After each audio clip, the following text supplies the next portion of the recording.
Citroen didn't just own Maserati, but they plumbed a lot of their technology and they plumbed a lot of their history with hydraulics and sophisticated suspensions and that sort of thing into Maserati models. So the Merak, you could say, was the love child between Maserati and Citroen. It basically spanned the ownership of the company by two other companies.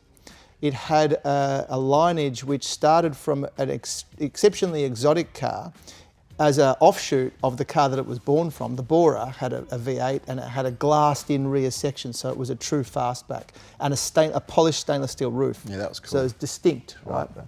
Ended in the very, very early 80s, and then we saw its engine progress into different applications in other Maserati cars. But the thing about the Merak is that it's a sort of relatively unknown car. It's not that people don't know what it is, people don't know what it does.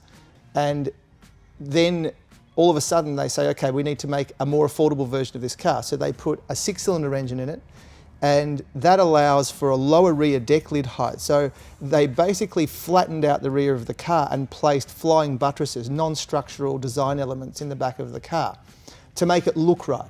But it also meant that all of a sudden you had this mid-engine 2+2 sports car with very, very credible performance. It did everything it was meant to do correctly. It turned in well, it stopped, it went, it had a great sounding engine.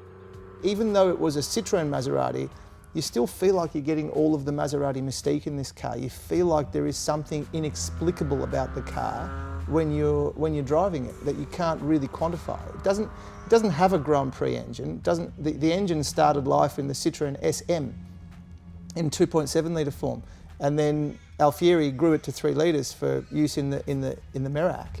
But it just feels like a car with pedigree.